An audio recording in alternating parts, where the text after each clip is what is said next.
Far from the Madding Crowd. Written by Thomas Hardy. Read by Olivia Dowd. Chapter 1.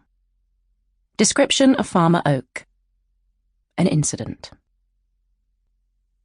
When Farmer Oak smiled, the corners of his mouth spread till they were within an unimportant distance of his ears.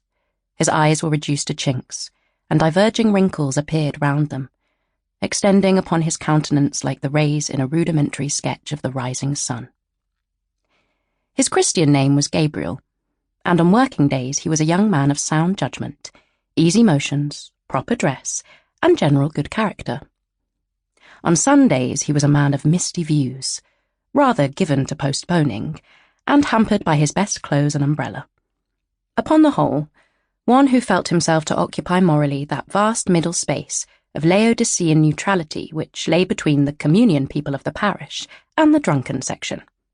That is, he went to church, but yawned privately by the time the congregation reached the Nicene Creed, and thought of what there would be for dinner when he meant to be listening to the sermon. Or, to state his character as it stood in the scale of public opinion, when his friends and critics were in tantrums, he was considered rather a bad man. When they were pleased, he was rather a good man.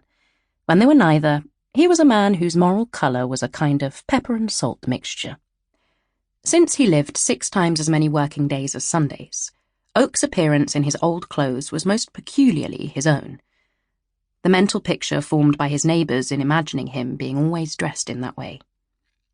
He wore a low-crowned felt hat, spread out at the base by tight jamming upon the head for security in high winds, and a coat like Dr. Johnson's, his lower extremities being encased in ordinary leather leggings and boots emphatically large, affording to each foot a roomy apartment so constructed that any wearer might stand in a river all day long and know nothing of damp, their maker being a conscientious man who endeavoured to compensate for any weakness in his cut by unstinted dimension and solidity. Mr. Oak carried about him, by way of watch, what may be called a small silver clock. In other words, it was a watch as to shape and intention, and a small clock as to size. This instrument, being several years older than Oak's grandfather, had the peculiarity of going either too fast or not at all.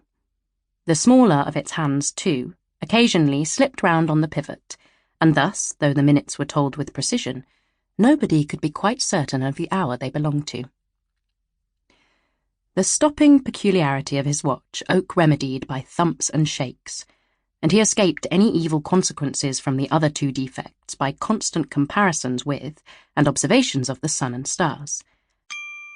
Sample complete. Ready to continue?